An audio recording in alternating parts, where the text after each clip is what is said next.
Yo, what's up, people? This week has been kicking my ass. I'm not even gonna hold you, man.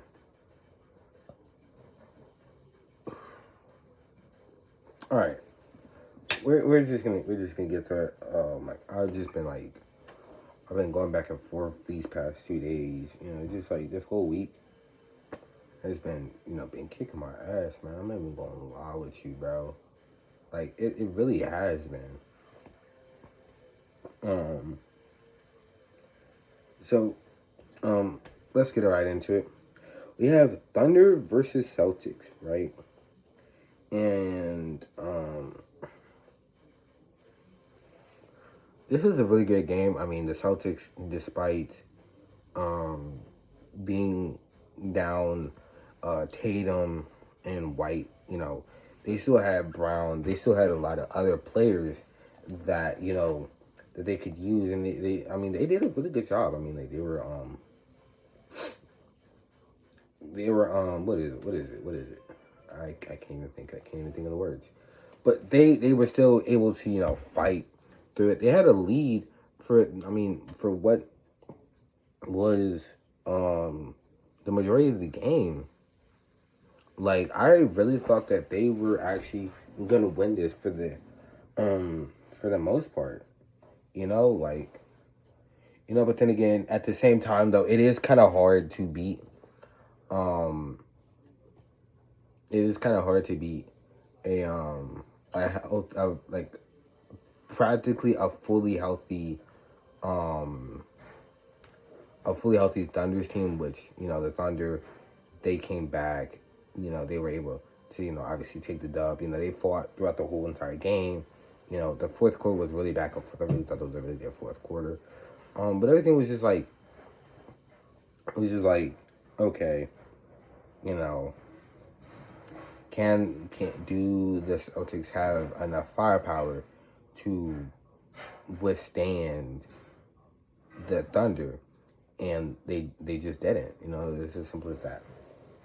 But it was a really good game, though. Like I said, very impressed by the Celtics, how they were able to still, despite being undermanned, fight. And for the Thunder, congratulations to what's his name, Shea, for passing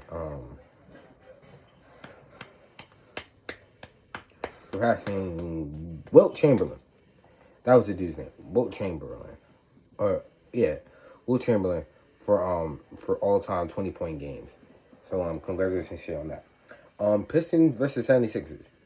Everyone knows how down bad the 76ers are at this point. And it was close at one point. And I say at one point because it was at one point. You know, like it was a close at one point in the second quarter, and then majority of the time it was just really a blowout. So yeah, moving on, we have Nuggets and Rockets. I didn't take too many notes for this one because it's like as the game progressed, the lead got bigger and bigger and bigger and bigger. You know what I mean? Like it just kept going. You know what I mean? Like it was just like, huh, okay. Like like it was close. I don't know why I keep saying the same thing over again. I'm really out of it today. But like it literally just got bigger. Like the league got bigger and bigger and bigger until like it was like literally, yeah. Like it's insane. Any chance? But like it does make sense though, as they were kind of coming off of a what is it?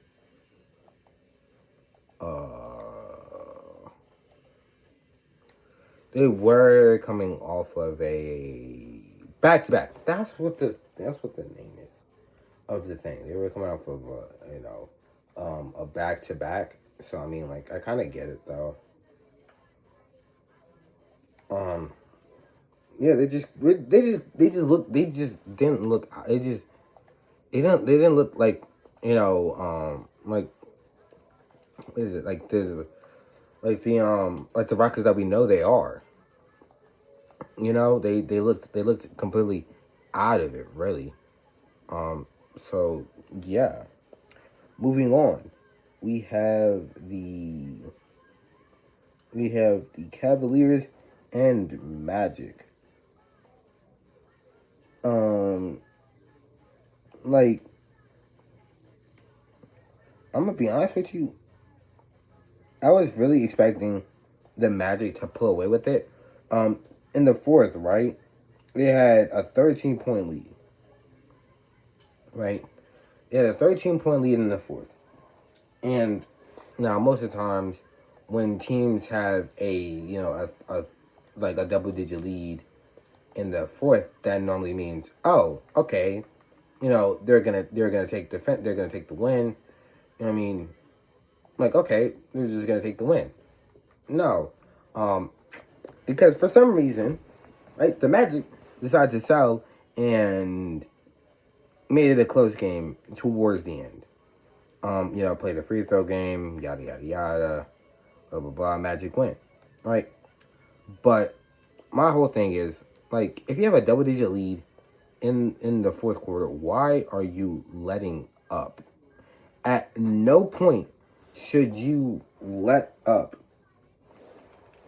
especially against a team like the Cavaliers, right? There's just no reason why that should be happening. Like, I should not be seeing you.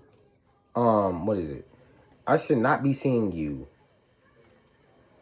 let up and allow a team like the Cavs, who have James Harden, who have Donovan Mitchell, two of some of the best scorers in the league today. That shouldn't happen. I should not see that happen at all. And I find it absolutely insane that it did happen. But that's just my thing, right? Anyways, great job for the Magic though. They were able to hold on. They were able to get a win. Cavaliers, they're like 9-3, or like they have a really good win record ever since James Harden um has been a part of their team.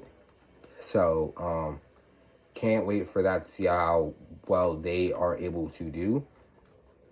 Yeah. Moving on, we have the Celtics and Spurs, and I think this was JT's second game back, right? If I'm remember correctly, this was Jason Tatum's second game back, and I always and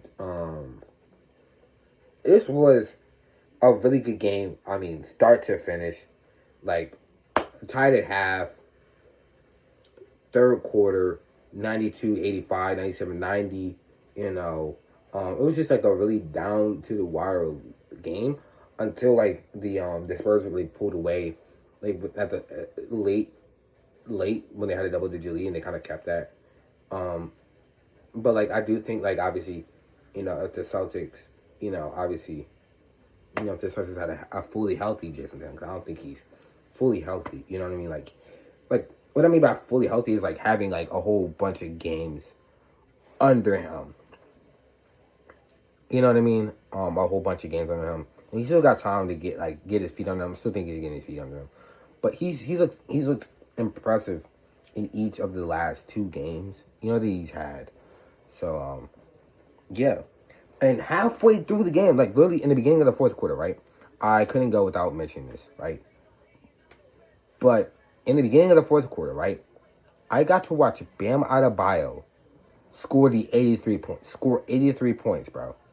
And there's discourse on social media of people being like, oh, he should stop short to respect Kobe. Oh my goodness, Kobe, he broke Kobe's record. Haha. Oh, Kobe's only thing Kobe's known for now is the thing in Colorado, and it's like, we're talking about Kobe here. Also, Kobe has once said that we can uplift others, we can celebrate others without putting someone else down. And it seems like such a crazy topic nowadays. But, like, it speaks true, though. Because, like, you can say, oh, congratulations, the Bam Adebayo without having it was like, oh, haha, Kobe, haha, Kobe's this, Kobe's not. Like, it's like, no, it's stupid. It's stupid. I hate it. I don't get it. Like, yeah, Kobe, oh, he did that thing in Colorado. You know what I mean? Like, okay, I get that. But I don't understand it, man. And you're acting like people can't grow from their experiences. And I think Kobe did grow from his experiences. So using something that happened when he was still, like, he came in as an 18-year-old. When that happened, he was like 24, 25. He was still, like, that's still really young. I think people, I'm not excusing it. I'm not excusing that or anything. Let's not take this the wrong way. I am not excusing what he did, because what he did was completely wrong. Not excusing it. But to act like people can't grow from that and learn from that, like, come on now. Come on now. Come on now, people.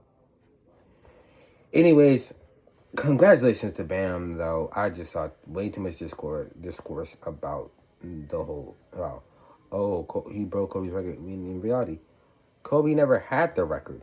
The record is 100. And then we have people saying, oh, if Bam had 83, then I do think that Wilt Chamberlain had a 100. I'm like, bro, now you want to think that Kobe had 100?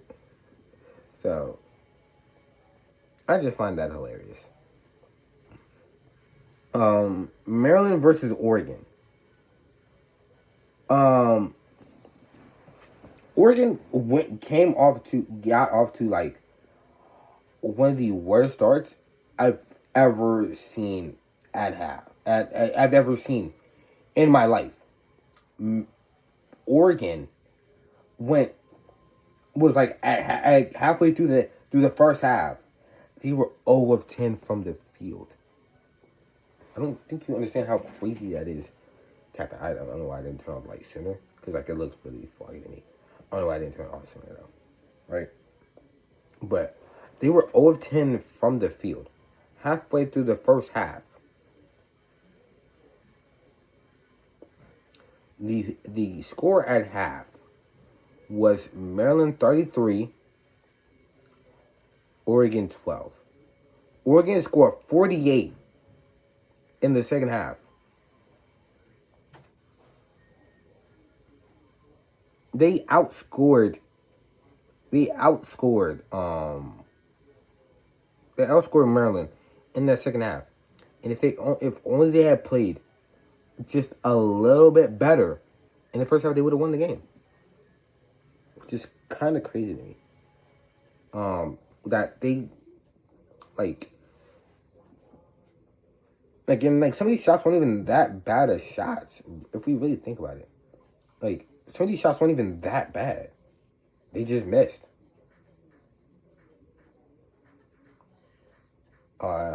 Anyways, Clippers versus Knicks. Clippers have been a really sneaky good team. Like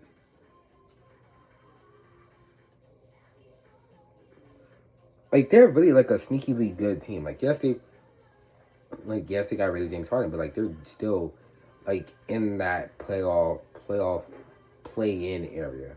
And it's like I just like I think that's like really interesting. Like dang.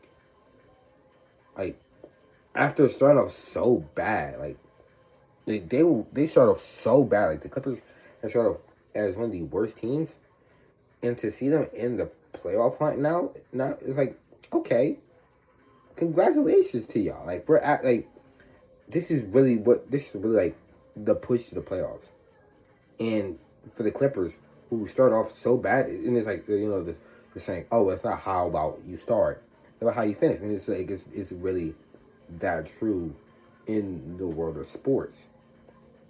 And the Clippers, they're above they're above the Warriors, who they need Steph Curry back. They need Curry back. They need Curry back if they want to be able to make a playoff push.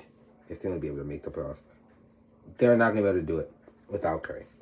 For the Knicks though, for Knicks, this was like a team that, like, obviously I say this a lot with the Nuggets, but they're such a good team that it's like some of these other teams that they just shouldn't lose to. And Clippers are like one of those teams that you just can't lose to.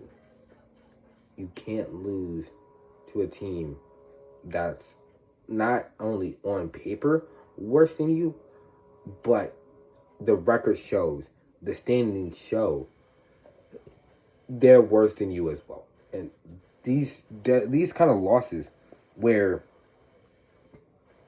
at you're down after one, you're down at half, you know, you're down at after three.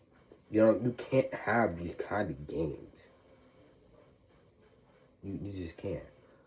So the Knicks, obviously, they're still gonna be a playoff team for sure.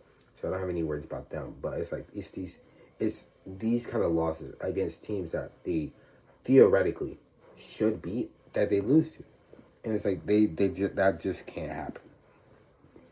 In terms of Thunder versus Nuggets, um, this is obviously like anytime the Thunder go up against like a top five team in their own conference or against another team in the top five team in another conference in the Eastern Conference, I feel like it's always a great game. It always comes down to the wire, and that's why I love sports so much, because it's like a top five team, like a number like a fifth seed, can take the one seed to to the limits. And this was a really great game, close battle all the way down to the end. Jokic hit a crazy 4-point play to tie the game, only for SGA to come right back down and said, "Did you call bank? I called game." Oh, I still find that quote the hardest quote ever. Did you call bank? Like that? Like, bro, Chris Bouchard threw the craziest alley. He went pop his boom. He said, "Did you call bank?" Brother said, "I called game. I called game, son. Talk, mess with me. Come on now." But no, like that was really what SGA did. He's like, "Oh, you call bank? Okay, I call game." Oh, it's clean. But I mean, that was just insane to me. Um, I know I promised y'all that, Thursday I'm gonna come out with these on Thursday again. Um, like I said, this week has been really hectic for me. It's MEAC tournament week. I've been running the board in Norfolk State, so behold. Um, but yeah, starting next week though, we're done with the MEAC tournament stuff this week, so I will be back to regularly scheduled programming. So thank y'all for bearing with me, and until next time, it's your boy Chase. This is Ball, and I'm out. Peace.